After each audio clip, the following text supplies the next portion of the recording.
Decirles que después de mucho meditar, después de mucho reflexionar al respecto de cuál sería nuestra próxima carta o libro para compartir a la congregación a modo de culto de lectura, de sermón expositivo, de como queramos llamarlo, y después de bastante tiempo de meditar en ello, ya que hemos tenido que atender diferentes asuntos y cuestiones por impuesta necesidad, en el día de hoy vamos a dar comienzo con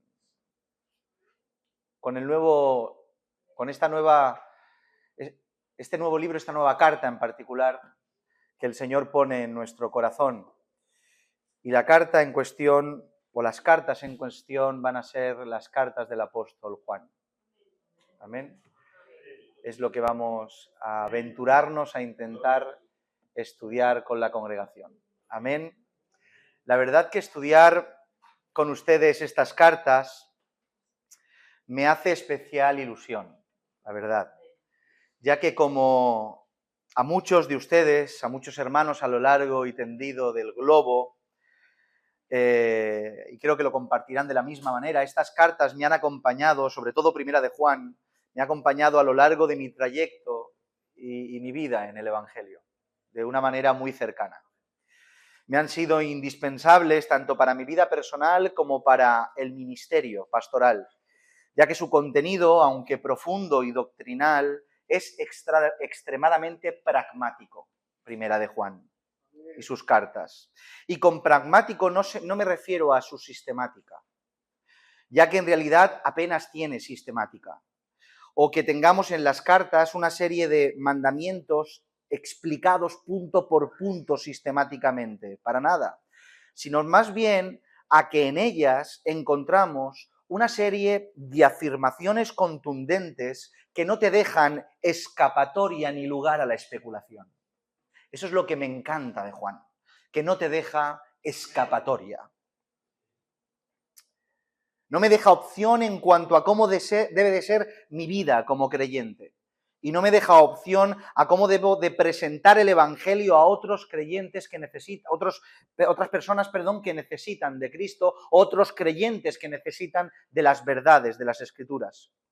Es por eso que las cartas de Juan son una de esas lecturas obligatorias para todo creyente y muchos hermanos y ministerios empujamos a los recién convertidos a hacer énfasis en que lean mucho Primera de Juan, a que se encuentren mucho con estas cartas, porque son de extrema necesidad. Y a eso es lo que me refiero con que Primera de Juan y las cartas de Juan me parecen en especial muy pragmáticas para nuestra vida. En el día de hoy, antes de abordar su contenido, utilizaremos el tiempo que tenemos para introducirnos en estas hermosas cartas y lectura. Sé, mis hermanos, que no todos somos muy amantes o no todos son muy amantes de las introducciones. Yo esto lo sé. En ocasiones son tediosas, repletas de datos, lo que provoca que no veamos, al menos en primera instancia, la utilidad y el provecho a nivel de mensaje pastor-iglesia, lo entiendo. Pero créanme cuando les digo que es todo lo contrario, son extremadamente necesarias. Tenemos que entender que la introducción a una carta, a un libro, a un tema de la Biblia, te proporciona el primer contexto general de lo mismo, de la misma que estamos estudiando. Es el primer encuentro, el primer encontronazo con su contexto. Todos ustedes lo saben, pero es necesario explicarlo de nuevo una vez más. La definición de contexto es la siguiente: el conjunto de circunstancias, información o elementos que rodean un hecho, palabra, texto, situación o acción y que ayudan a comprender su significado completo. Eso es contexto. En otras palabras, con contexto nos referimos a aquello que rodea e impulsa el sentido de aquello que tenemos delante. En este caso, el contexto de una porción de las Escrituras, una carta, un libro, etc. Es por eso que el conocimiento del contexto gramatical, social, cultural e histórico son vitales para la comprensión del contenido que vamos a analizar y vamos a estudiar. El contexto es algo que es como tener una vista panorámica de la ubicación en particular que queremos analizar. Es como una persona, qué sé yo, que estudia la naturaleza y está enfrente de un árbol y cuando lo tiene enfrente, pues tiene una perspectiva muy directa, o sea, una mirada muy directa, muy analítica y de contacto muy directo con el árbol, por ejemplo, que quiere analizar.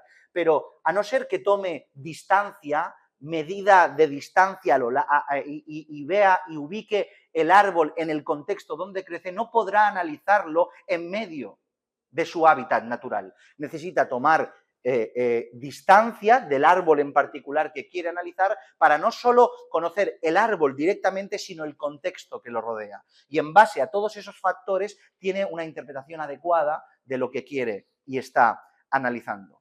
Podríamos poner muchos ejemplos, pero para no ser muy canso, permítanme, aunque sea un par de ellos.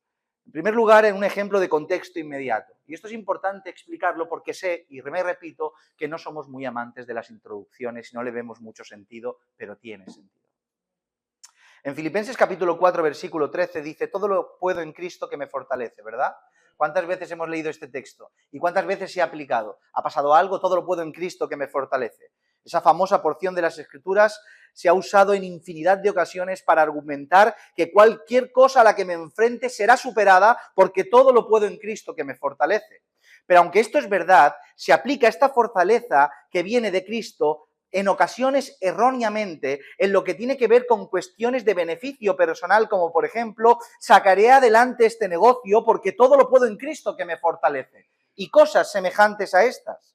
Pero cuando acudes al contexto podemos ver como el apóstol Pablo nos habla de algo muy diferente a las aspiraciones personales en las cuales se aplica esta expresión. En Filipenses capítulo 4, versículo 11 al 13, en su contexto inmediato, nos dice, no lo digo porque tenga escasez, pues he aprendido a contentarme cualquier que sea mi situación, sé vivir humildemente y sé tener abundancia. En todo y por todo estoy enseñado, así para estar saciado como para tener hambre, así para tener abundancia como para padecer necesidad, porque todo lo puedo en Cristo que me fortalece.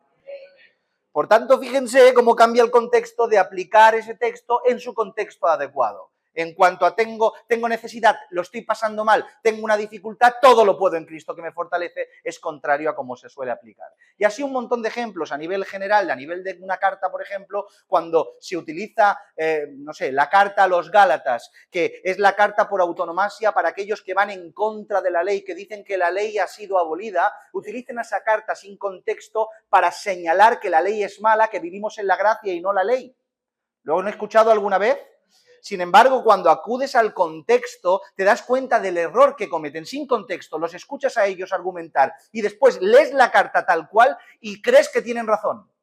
Pero cuando acudes al contexto, entiendes lo que Pablo quería decir con ley y gracia, entiendes el tiempo en el cual se estaba señalando, que entiendes que había una iglesia sobre todo de prosélitos gentiles que se habían convertido por los ritos estrictos del rabino Shammai, y cuando se incorporaban por medio del mensaje del apóstol Pablo, gentiles de a pie sin necesidad de esa rigurosidad en cuanto a la conversión, habían estos judaizantes que decían, no, aparte de Cristo tenéis que guardar los mandamientos para ser justificados. Cuando entiendes el contexto general, cuando encuentras la panorámica, es cuando verdaderamente entiendes lo que está diciendo. ¿Me han entendido? Sí. Gloria al Señor. Pues es por eso que esto es importante. Es por eso que aunque nos sea tedioso, tenemos que hacer todas estas cosas y estos análisis. Así que en el día de hoy, lo que vamos a intentar y lo que vamos a intentar expresar sin extendernos demasiado es atender esta introducción y atender pues los aspectos más relevantes para introducirnos bien a estas cartas. La verdad que he estado otra vez, como siempre, luchando en qué hacer con esta introducción. ¿Qué hago? ¿Lo resumo todo y lo doy de una, que va a ser mucho? ¿Hago 2 o 3 partes y siempre con esa lucha de cómo puedo separarlo para que la Iglesia lo pueda asimilar mejor? Así que lo vamos a hacer en 2 partes, si les parece. Amén. En el día de hoy intentaremos abarcar lo más rápidamente todo acerca del autor, y en la segunda parte abordaremos cuestiones como destinatarios, causas, propósitos y demás, para que no se haga tan extendido el sermón de hoy. ¿Les parece? Eso es lo que vamos a intentar hacer. Bien, dicho esto, dediquemos nuestros primeros esfuerzos para conocer un poco más de su autor, el apóstol Juan, que todos ustedes saben quién es, el apóstol Juan. Decirles que en muchas de las referencias que compartiremos hoy, les daré solo los textos bíblicos para que ustedes en casa pues puedan revisarlos y simplemente tomando una anotación o acudiendo después del vídeo subido al canal puedan y aligerar un poquito más la cuestión. Amén. Bien, el apóstol Juan. ¿Quién eran sus padres? Apóstol Juan, hijo de Zebedeo, Mateo capítulo 4, versículo 21, y de Salomé, que se menciona en Marcos capítulo 15, versículo 40. ¿Quién era su hermano? El hermano de Juan, Jacobo. Todos lo conocen. También conocido como Santiago el Mayor, para diferenciarlo de Santiago el Menor y no confundir a los apóstoles. Dicen que puede ser por su edad o por su envergadura, ¿verdad? Quien está viendo The Chosen igual ya tiene un poquito de conocimiento de esto, ¿verdad? Pero no se fíen mucho, no digo que esté en contra, pero no se fíen mucho de todo lo que allí ocurre. Amén. Santiago apóstol también como él y aquel que murió tempranamente a espada por mandato de Herodes. Hechos capítulo 12, versículos 1 y 2. Si recuerdan, después de haber sido apresados, Pedro y Jacobo, Santiago, después de estar predicando la palabra del Señor, los meten preso, la iglesia se alarma, empiezan a orar, uno sale liberado con un milagro poderoso por medio de un ángel que le abre las puertas. Este es Pedro, sin embargo, Santiago muere a espada y queda en el lugar. Y esto no es debido a nada en particular, al menos el texto no nos revela nada en particular de por qué uno vive y por qué otro muere, simplemente porque es voluntad soberana del Señor. Pedro para ver el poder de Dios en salvación de la vida, Santiago para dar testimonio de que en la muerte también se sirve al Señor. Y esto es así.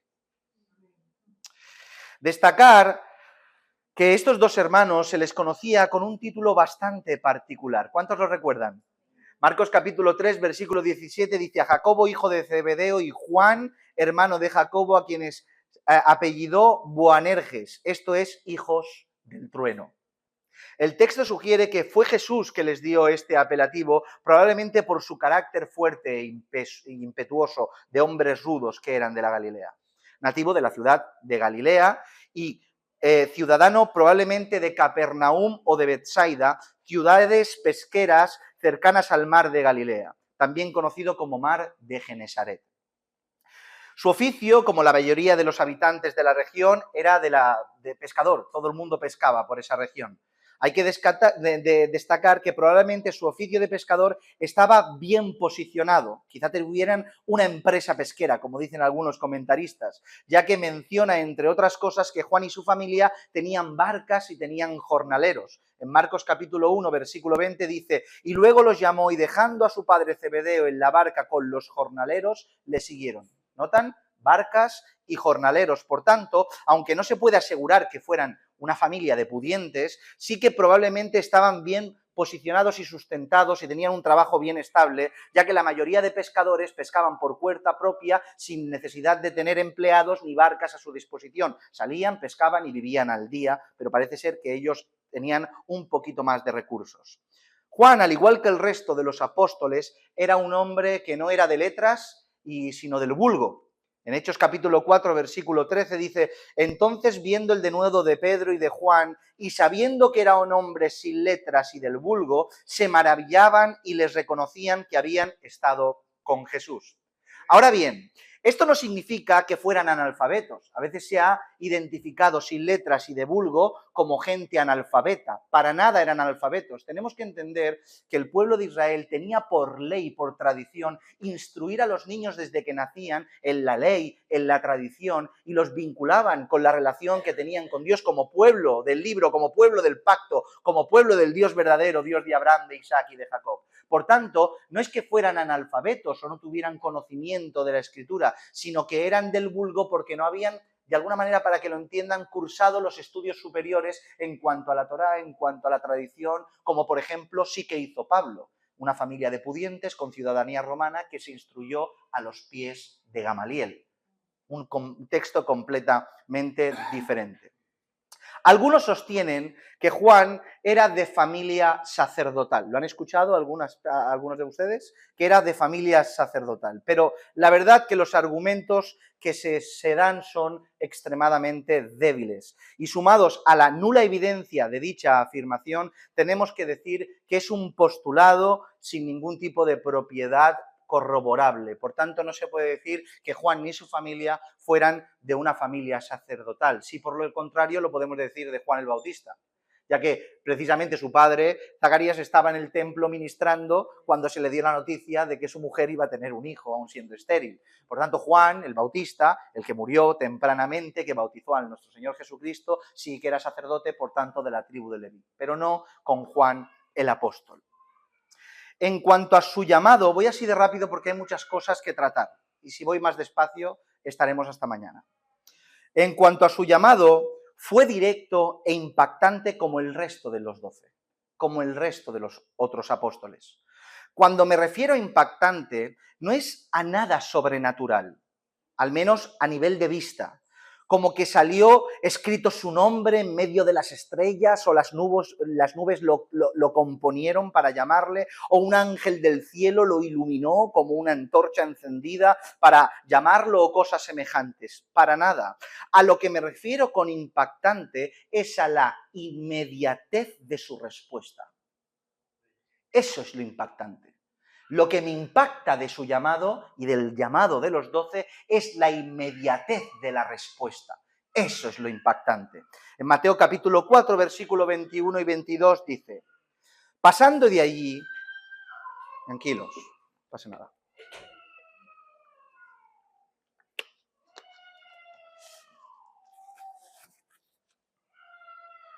Mateo capítulo 4, versículo 21 dice: pasando de allí, vio a otros 2 hermanos, Jacobo, hijo de Zebedeo, y Juan, su hermano, en la barca con Zebedeo, su padre, que remendaba sus redes, y lo llamó. Y ellos, dejando al instante la barca y a su padre, le siguieron. ¿Notan la inmediatez? La palabra que se usa es muy específica, instante, eutseos en griego, que significa inmediatamente. Inmediatamente. Esta palabra, utilizada cotidianamente, es una hipérbole en toda regla, ya que ¿cómo se puede medir un instante? No, es imposible de medir un instante. Es una exageración, una hipérbole. La respuesta es que en realidad no se puede medir, ya que de alguna manera cuando nos referimos a un instante nos referimos a la hora y no a una medida de tiempo, al aquí y a la hora y no a una medida de tiempo. Por tanto, es una expresión hiperbólica que señala inmediatez absoluta, que señala que ni siquiera hubo tiempo a tomar o a pensar en cuanto a la decisión que tomaron. Así se aplica la inmediatez de la decisión. No tuvo necesidad ni siquiera de pensar. Tras el llamado, le siguió.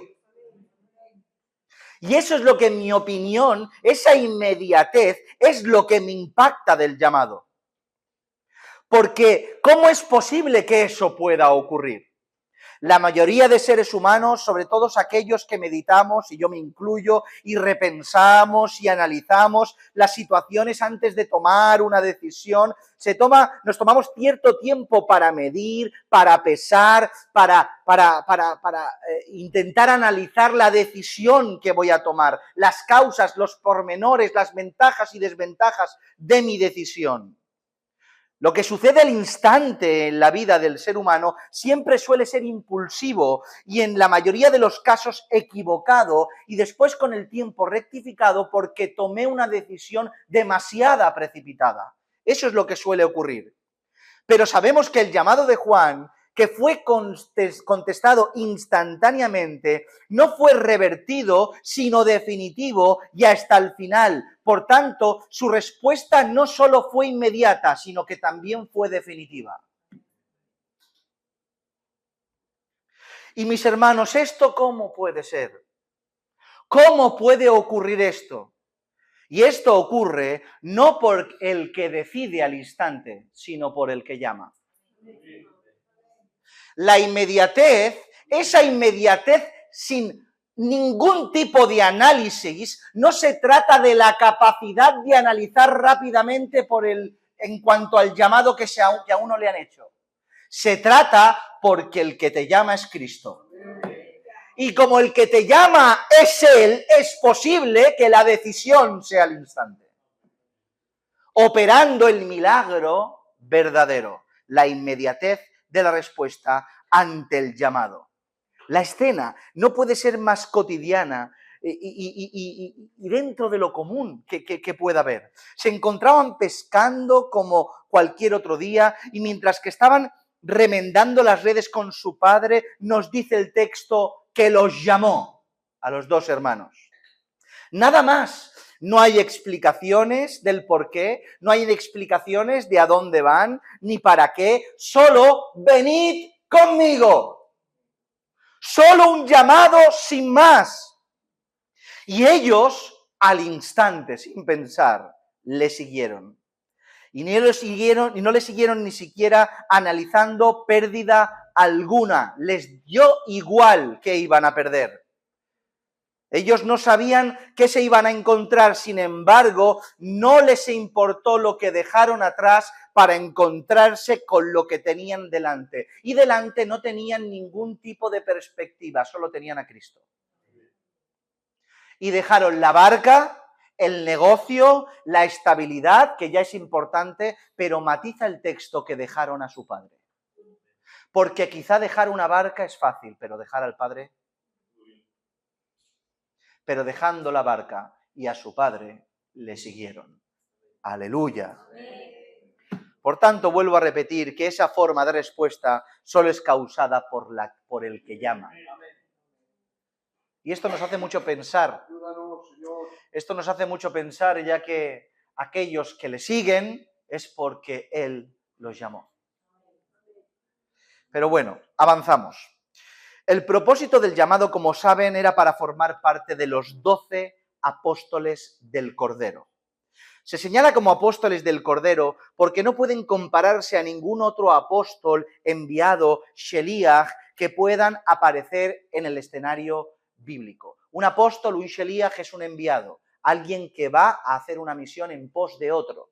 Este es un enviado. Pero los apóstoles del Cordero no eran como cualquier enviado, ya que su llamado, como hemos enseñado allá a la congregación, es irrepetible. Aquellos que en la actualidad se llaman apóstoles, en realidad no saben lo que están diciendo, porque solo pudo haber los apóstoles escogidos por el Cordero. Se les llama apóstoles del Cordero precisamente porque el Cordero es el que los escogió, ya que los requisitos indispensables para formar parte de los 12 tenía que ver con ser llamado por el Cordero, por Cristo, vivir con Cristo todo su ministerio, ser testigo de la resurrección y de la ascensión para poder ser apóstol de los 12, en medio de los 12. Por eso el apóstol Pablo tuvo que, como abortivo, en última instancia, tuvo que ser Jesucristo glorificado quien lo llamara como una excepción en la última instancia para considerarse también apóstol juntamente con los 12. ¿Me siguen? Juan no solo fue escogido como uno de los 12, sino como uno de los 3. Y entre los 3 me atrevería a decir que el preferido entre todos ellos. Cuando me refiero a uno de los 3, no me refiero a algún otro ministerio particular. Estaban los 12 apóstoles y el ministerio de los 3, para nada. Sino que las Escrituras nos muestran que entre los 12 hubieron 3 más afines, más pegados al Señor Jesucristo en su andadura y su ministerio. Esto es algo que en ocasiones como iglesia se nos escapa, de cómo puede haber alguien más afín a Cristo. Dios no ama a todos por igual, Dios no los recoge a todos, Dios no los tiene a todos pegados en su pecho. ¿Cómo es posible que haya más afines y otros menos afines? Pero lo que tenemos que entender es que hay una diferencia entre el amor de Dios que se manifiesta en salvación para todos aquellos que creen y están en el Hijo, que la afinidad que Dios tiene para con aquellos que Él decide tener esa afinidad. ¿Entiende la diferencia? Dios ama a todos por igual en cuanto a nivel de salvación, pero tiene gente más cercana que otra. Y a veces eso molesta. Pero hay ciertos requisitos que eso lo hacen posible. Por un lado, la soberanía de Dios. Dios escoge a quién tener cerca. Punto. Y todos tenemos que dar gracias al Señor por aquellas personas, hombres y mujeres que viven más cerca. Pero no solo por soberanía divina, sino también por cualidades y también por entrega, porque no va Dios a escoger a alguien cerca que no quiera pagar el precio como corresponde. No va Dios a escoger cerca a alguien que no lo ha capacitado previamente para que desempeñe una labor. Por tanto, hay ciertos requisitos que se requieren para la cercanía, la afinidad con el Señor. ¿Entienden esto? Estos 3 escogidos de entre los 12 fueron Juan, su hermano Jacobo y el apóstol Pedro. Justamente aquellos que remendaban redes y eran pescadores, todos juntos, los cuales estuvieron presentes en momentos exclusivos como la resurrección de la hija de Jairo, Mateo capítulo 5, versículo 37, en el momento de la transfiguración, Mateo capítulo 17, versículo 1 y 2, o en los momentos de intimidad previos a la crucifixión con Jesús en el Getsemaní, Marcos capítulo 14, versículo 33. Estos 3 fueron considerados, como dice la Escritura, como columnas de la Iglesia. Noten lo que dice la Escritura en Gálatas capítulo 2, versículo 9. Y reconociendo la gracia que me había sido dada, Pablo, Jacobo, Cefas y Juan, que eran considerados, esto lo dice Pablo en la carta, que eran considerados como columnas, nos dieron a mí y a Bernabé la diestra en señal de compañerismo para que nosotros fuésemos a los gentiles y ellos a la circuncisión. ¿Notan cómo eran entre los 12 3 columnas, 3 no una, como dicen los católicos que fue Pedro, 3 columnas entre los 12 para administrar al pueblo del Señor. Y Juan, el apóstol, fue uno de ellos. Pero como decíamos, no solo fue escogido para formar parte de los 12, y tampoco solo para formar parte de los 3, sino que en mi opinión fue uno de los más afines a nuestro Señor Jesucristo. Y permítanme las pruebas que lo demuestran. En primer lugar, podemos ver cómo por 5 ocasiones se nos dice que Juan era el discípulo a quien Jesús amaba.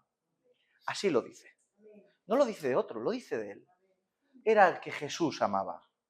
Primera de Juan, capítulo 13, versículo 23, 19, 25, 22, 21, 7 y 21, 20. Ahí están las citas para que lo puedan corroborar.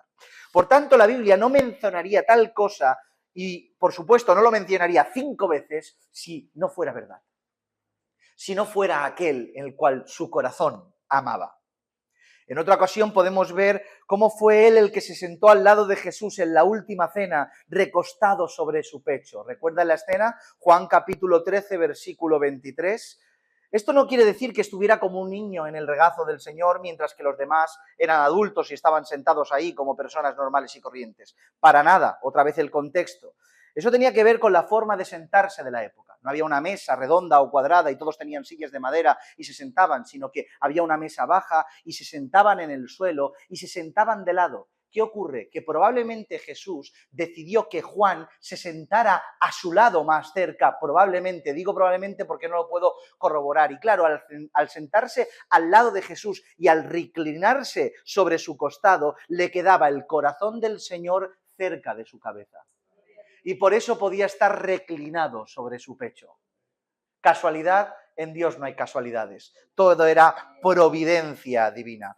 Por tanto, aunque el texto no nos quiere señalar de alguna manera esto, de una manera específica, nos muestra que a raíz de aquí Juan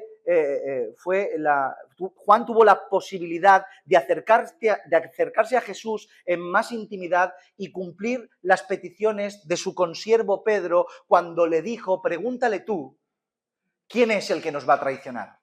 ¿Recuerdan la escena? El Señor suelta la bomba en medio de la cena de que uno va a ser el traidor, seré yo, seré yo, seré yo. Y Pedro le dice a Juan, pregúntale tú quién va a ser. Probablemente una de las razones de que Pedro le preguntara a Juan era porque estaba más cerca de Jesús sentado, pero también podría haberse levantado perfectamente porque no estaban presos con una cadena y no podían levantarse a preguntar. Y después Pedro, entre otras cosas, para nada era quieto o calmado, se podría haber levantado y preguntarle. Pero le dijo a Juan que le preguntara porque Pedro sabía que Juan era muy afín al corazón del Señor y a Juan se lo diría sin ningún tipo de miramiento. Y eso es lo que vemos. ¿Qué ocurrió? Que Jesús le contestó. Juan capítulo 13, versículo 25 y 26 dice, él entonces recostado cerca del pecho de Jesús le dijo, Señor, ¿quién es? Respondió Jesús, a quien yo le diere el pan mojado, aquel es, y mojando el pan le dio a Judas Iscariote, hijo de Simón. Por tanto, le contó a su discípulo amado quién le iba a traicionar antes de que esto sucediera. Pero uno de los detalles que más me confirman esta preferencia de Jesús hacia Juan es la que encontramos en el texto que sigue, y creo que todos ustedes ya sabrán de qué texto hablo. En Juan capítulo 19, versículo 25 al 27 dice, estaban junto a la cruz de Jesús su madre y la hermana de su madre, María mujer de Cleofas y María Magdalena. Cuando vio Jesús a su madre y al discípulo a quien él amaba, que estaba presente, dijo a su madre, mujer, he aquí tu hijo. Después dijo al discípulo, he aquí tu madre. Y desde aquella hora el discípulo la recibió en su casa. Amén. Tenemos delante una de las escenas más conmovedoras del Evangelio. Vemos a Jesús colgando de la cruz, teniendo a sus pies a su madre, a su familia y a su discípulo amado a punto de morir, y sacando un aliento que no tenía, desgarrando su piel, se levantó, tomó aire y soltó esta última directriz a su madre y a su discípulo que él amaba, encomendando a su madre a su discípulo y a su discípulo a su madre. Por tanto, esta prueba no deja lugar a dudas de la cercanía de Juan con Jesús y de Jesús con Juan, ya que no solo fue Juan, su discípulo amado, el único que permaneció a los pies de la cruz ante tal escarnio, sino que fue el único que tuvo la oportunidad y el deseo de encomendar a su madre. Porque aunque era el verbo de vida, aunque era Dios, tenía madre. ¿Y a quién se lo dejó? A aquel a quien más amaba, a Juan. Y más cosas podríamos decir sobre ello, pero nos llevaría mucho el tiempo, así que las dejaremos, como que fue el primero en llegar al sepulcro, o que sobre él recae esa afirmación misteriosa de que si éste quedare hasta que yo vuelva, ¿se acuerdan? Pero bueno, eso para cuando seamos más mayores, cada uno, yo el primero. Ahora bien, tenemos que decir que no todo en la vida de Juan fue perfecto. Cambio de dinámica. No todo en la vida de Juan fue perfecto. Las Escrituras, aunque resaltan las cualidades del apóstol, en ningún momento omiten las debilidades. Y esto sencillamente es porque las debilidades y las caídas, aunque sean malas y contraproducentes, y tenemos que evitar que ocurran, no determinan para nada la condición definitiva de lo que realmente somos. ¿Entienden esto? Obviamente habrán consecuencias, obviamente tendremos repercusión, obviamente existirá disciplina, pero en ningún momento de ninguno de los casos alguna debilidad, algún pecado cometido determinará definitivamente y para siempre lo que somos delante del Señor. Jamás. En primer lugar, porque no somos salvos por obras, sino por gracia. Por gracia mediante la fe. Y en segundo lugar, porque el pecado, aunque todos nosotros tenemos que poner los medios necesarios para ser evitado, cuando éste ocurre, no determina lo que somos y puede ser revertido mediante el privilegio del arrepentimiento. Lo que realmente determina lo que somos es nuestra reacción ante él. Eso sí que nos da pistas de lo que somos. De cómo reaccionamos ante el pecado. Aquel que permanece indiferente ante el pecado, aquel que tiene un arrepentimiento superficial, aquel que no pone medios para evitarlo, aquel que no se lamenta como toca, sí que denota que no ha habido una verdadera regeneración en esta persona, porque no ajusta su vida al condicionante de la transgresión cometida. Porque aquel que transgrede altera su vida en base al pecado cometido. y empieza a rectificar su pecado como corresponde. Pero aquel que se muere cuando peca, aquel que no puede levantar la cabeza y mirar ni a Dios ni a su prójimo a la cara, aquel que pide ayuda y quiere intentar rectificar, aquel que promete delante del Señor nunca volver a hacerlo, aquel que después de pecar se viste de cilicio y de ceniza y pone todos los medios y voluntad para no poder volver a hacerlo, aunque pecó, se ve a Cristo en él. Porque el pecado puntual no determina lo que Dios hizo en ti, sino tu reacción ante el pecado sí que te da señas de ello. Es por eso que las Escrituras, de la misma manera que relata cómo los hijos de Dios matan gigantes, al mismo tiempo relata cómo tergiversan, cómo manipulan por haber codiciado a una mujer que no es suya. Pero David fue hijo de Dios en todas las situaciones. Nunca dejó de serlo cuando mataba gigantes o cuando pecó. Pero, ¿cómo fue el arrepentimiento de David? Sin más. Es por eso que esto vemos exactamente en la vida del apóstol Juan. Me dejan continuar, ¿verdad? Podemos ver cómo él y su hermano y su madre intentaron tomar ocasión para un beneficio personal. He aquí las maldades de Juan.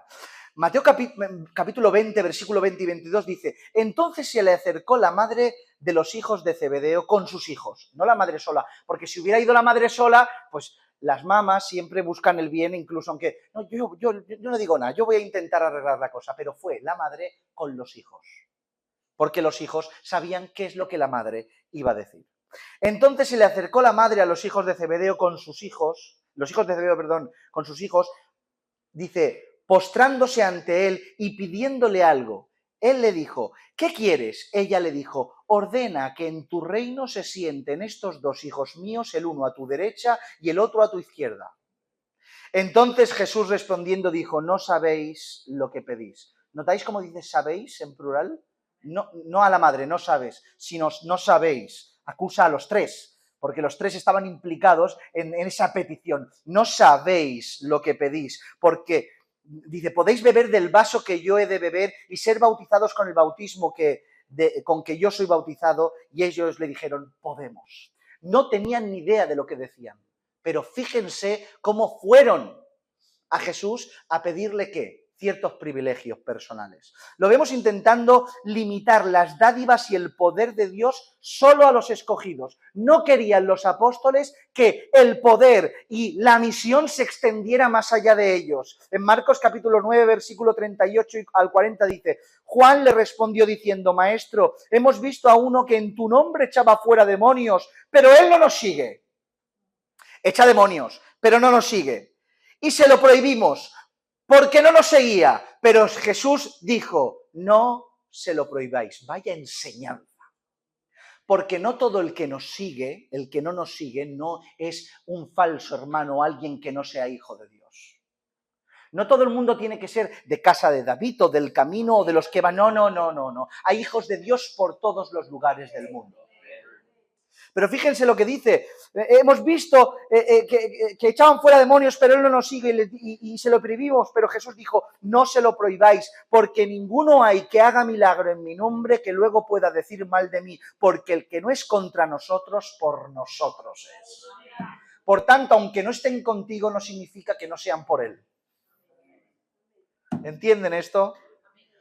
O lo vemos actuar como un necio inconsciente y de forma temeraria. En Lucas capítulo 9, versículo 54 al 56 dice, viendo esto sus discípulos, Jacobo y Juan, otra vez los hijos del trueno, Jacobo y Juan dijeron, Señor, ¿quieres que mandemos que descienda fuego del cielo como hizo Elías y los consuma? Entonces, volviéndose a él, los reprendió diciendo, vosotros no sabéis de qué espíritu sois, porque el Hijo del Hombre no ha venido para perder las almas de los hombres, sino para salvarlas, y se fueron a otra aldea. Porque unos no hacían caso, se acordaron de Elías y de cómo caía fuego sobre los altares y qué sé yo, de qué se acordaron. ¿Oramos para que hagan eso?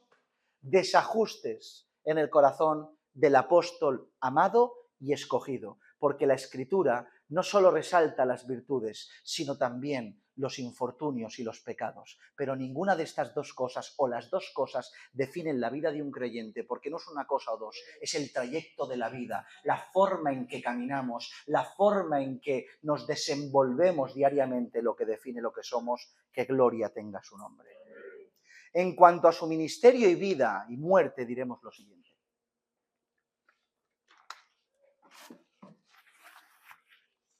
Como es evidente, su ministerio comienza desde el momento de su llamado al lado de Jesús, caminando por toda Judea, Samaria y Galilea, aprendiendo, sirviendo, predicando y acompañando al rey. ¿Recuerdan que Jesús no salió de allí?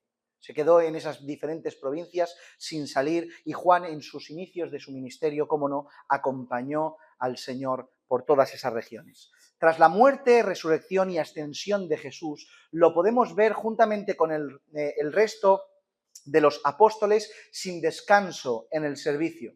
Las Escrituras lo ubican en diferentes escenarios, con Pedro en el templo, en la sanidad del paralítico. ¿Se acuerdan el otro día? Estábamos hablando de Pedro y Juan, mírame, no tengo ni oro ni plata, en Hechos capítulo 3, versículos del 1 al 9.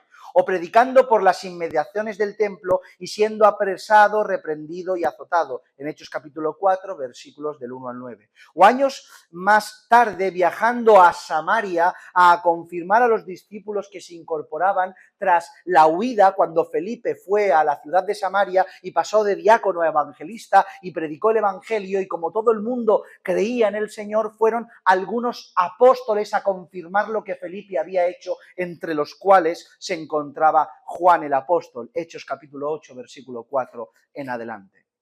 Después de esos detalles y algunos otros más que podríamos mencionar, las Escrituras no mencionan, al igual que con el resto de los apóstoles, nada más acerca de dónde Juan o el resto de los discípulos desempeñaron su apostolado. No obstante, tenemos bastante información en la historia y fidedigna que nos da mucha información. Historia fidedigna que nos da información. Y toda ella nos afirma que fue en el Asia Menor, concretamente en Éfeso y en las inmediaciones de esta, donde Juan vivió y desempeñó dicho apostolado. En Éfeso y las inmediaciones, en Asia Menor en general. Es por eso que cuando vemos a Juan escribir acerca de las 7 iglesias de Asia en Apocalipsis, no solo fue por pura revelación, que sí, sino por conocimiento de causa, ya que desempeñó ahí todo su ministerio y las conocía de cerca. Cuando empieza a hablar de Filadelfia, de Tiatira, de Éfeso, de Sardis, etcétera, etcétera, ¿por qué creen que tenía conocimiento? ¿Por revelación? Claro, pero también tenía conocimiento de causa porque eran las iglesias que estaban precisamente donde Juan ejerció su apostolado. Por eso las conocía de cerca. ¿Se dan cuenta de la importancia del contexto? Pero regresando a los datos históricos, podemos ver a Ireneo de Lión en el siglo II, discípulo directo de Policarpo de Esmirna, que a su vez fue discípulo de Juan. Ireneo, Policarpo, Juan. Juan, Policarpo, Ireneo, que dice en su tratado contra los herejes que Juan vivió en Éfeso en tiempos del emperador Trajano. Nos da una afirmación. Polícrates de Éfeso, siglo II, este discípulo también de Policarpo, al igual que Ireneo, en su carta a Víctor de Roma, menciona que Juan descansó en Éfeso, aquel que descansó sobre el pecho del Señor. Clemente de Alejandría, siglo II también, en su obra ¿Quién es rico que será salvo? ¿Quién es el rico que será salvo? Cuenta la historia de cómo Juan, ya anciano en Éfeso, cuidaba personalmente a los jóvenes creyentes y los visitaba en las iglesias cercanas. Eusebio de Cesarea, siglo III, cambiamos de siglo, en su historia eclesiástica menciona que Juan regresó de Patmos y vivió en Éfeso, donde gobernó a las iglesias del Asia Menor. Por tanto, tenemos suficiente evidencia histórica y bíblica para ubicar el ministerio y apostolado de Juan el apóstol en las iglesias del Asia Menor, en Éfeso y en las inmediaciones. Y ahí es donde desempeñó su ministerio hasta el momento de su muerte. Como todos ustedes saben, ya vamos recta final, a Juan el apóstol sobre todo se le conoce por ser el autor del libro de Apocalipsis, ¿verdad? Cuando uno habla de Juan, inmediatamente lo identifica como el autor, más que el Evangelio y las cartas, el autor de Apocalipsis. Es la tendencia. Y a su vez, este libro va intrínsecamente ligado ¿a qué? A un lugar, a Patmos. Juan, Apocalipsis y Patmos. Son las tres imágenes que a uno le vienen a la cabeza. ¿Pero qué es esto de Patmos? ¿Dónde fue Juan? ¿Qué es esto de Patmos? Patmos fue una pequeña isla en la parte que conocemos hoy como Grecia, concretamente en el mar Egeo. Esa isla, aunque no estaba del completo desierta, o sea, había personas que vivían, habían apenas ciudadanos en ese lugar, por tanto, era ideal para su propósito, el cual era no otro que el aislamiento. Esta isla era utilizada para llevar a los presos más peligrosos y conflictivos para que estuvieran incomunicados del resto de la civilización y no pudieran dañar o propagar su pensamiento y mensaje. Es por eso que no solo mandaban a las personas peligrosas, sino a las personas que difundían un mensaje religioso contrario al mensaje del imperio. Lo curioso de todo esto es que llevaron a Juan a Patmos para que cesase de promulgar el Evangelio y en dicho exilio recibe la mayor revelación de todas. ¿Se dan cuenta de esto? No podemos más con Juan, vamos a llevarlo a Patmos, que no hable más, y en Patmos recibe el Apocalipsis. Divulgado para todo el mundo, porque mientras que los hombres quieren parar a Dios por medio de recursos de hombres, cárceles, torturas, muertes, persecuciones, a Dios no hay quien lo pare. Fue más productivo Pablo en la cárcel que libre. Y salvó más gente Cristo en la cruz que caminando. Esto es así. ¿Cuándo y por quién fue apresado? Según los historiadores, entre los cuales se encuentran los que ya hemos mencionado, no hace falta repetirlos, Juan concretamente en tiempos del emperador Domiciano fue arrestado y encarcelado y llevado a la isla de Patmos. ¿Cuánto tiempo permaneció en aquel lugar? Según dichos historiadores, permaneció en aquel lugar hasta que Trajano sustituyó a Domiciano en el trono como emperador. Por tanto, si Domiciano murió en el 96 después de Cristo y Trajano comenzó en el 98 después de Cristo, posiblemente estuvo de 1 a 3 años en la isla de Patmos preso, de 1 a 3 años. Permítame un dato que, aunque no es bíblico, sale de la boca de uno de los escritores relevantes cercanos a dichos sucesos y me parece interesante de compartir con la Iglesia. El dato sale de la pluma de Tertuliano, teólogo y escritor del siglo II, en su obra sobre el bautismo en su capítulo 17. Y dice que, según el historiador Tertuliano, a finales del siglo II, el apóstol Juan fue arrestado en Roma durante la persecución del emperador Domiciano y fue condenado a ser echado a una caldera de aceite hirviendo a ojos de todo el pueblo, cual Sadrach, Mesach y Abednego en Babilonia. Algo parecido.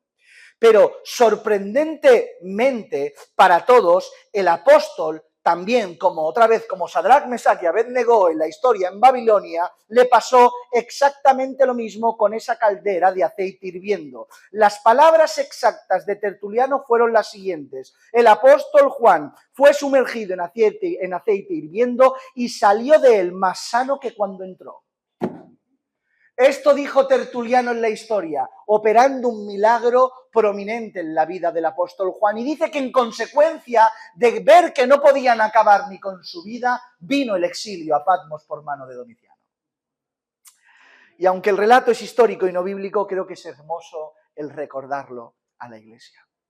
Y por último, ¿cuál fue la causa del encarcelamiento? ¿Por qué lo llevaron a Patmos? ¿Por qué lo pusieron en una olla de aceite hirviendo? Como sabemos por la historia, el emperador Domiciano durante su mandato persiguió a los cristianos. Quizá no fue el más agresivo de todos, pero persiguió a los cristianos. Concretamente, esta persecución se centró en Roma, como en toda el Asia Menor, debido a que los cristianos se oponían a rendir al imperio como el imperio quería ser servido. No solo pagar impuestos, sino adorarlos como emperadores que eran. Por tanto, Juan el apóstol, el cual encontramos no solo ubicado en el Asia Menor, sino también probablemente predicando por las inmediaciones, fue apresado en algún u otro lugar.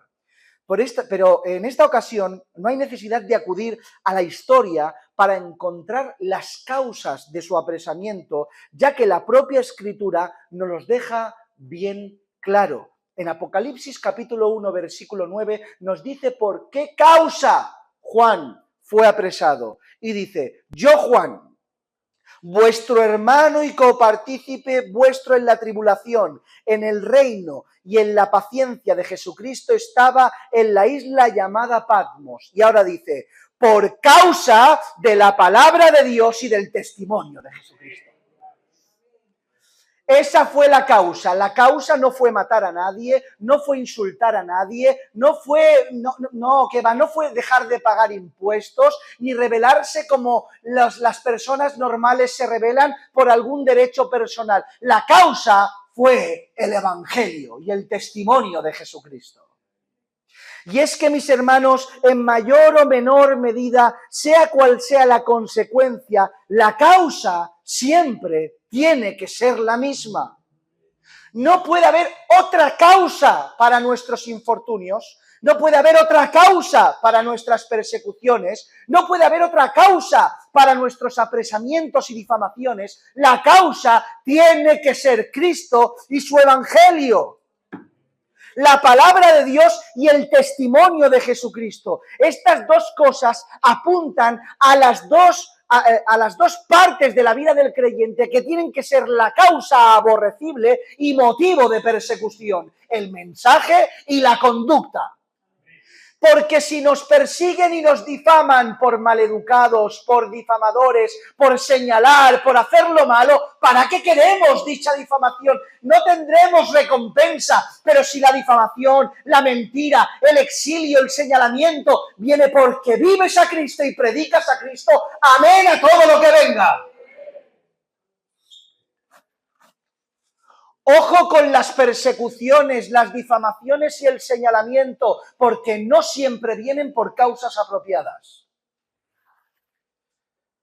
Me persiguen, me miran, es que claro, sigo a Cristo de una manera diferente. Cuidado, porque a lo mejor no es la manera en que sigues a Cristo, sino cómo te comportas.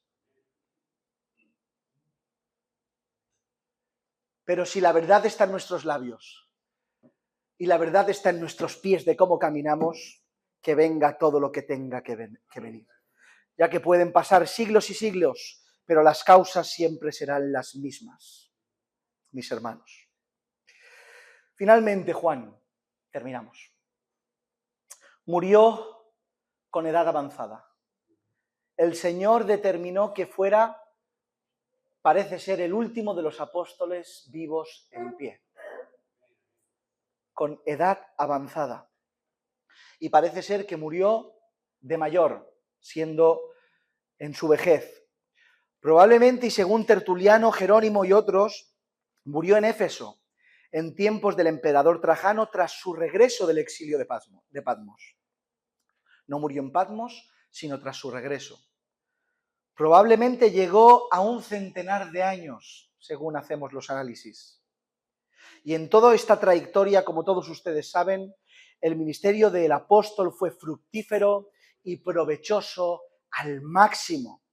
No solo por su ministerio terrenal, predicando, dando testimonio de Jesucristo, sino que también enseñó y el Señor le dio la gracia de escribir no solo un evangelio, no solo 3 cartas inspiradas que tenemos hoy en el día para nosotros, sino también el libro de revelación que nos muestra las últimas cosas. Por tanto, Juan, por gracia del Señor, fue un apóstol entre los 12, prominente, privilegiado y lleno de dádivas recibidas del cielo para la gloria del nombre del Señor.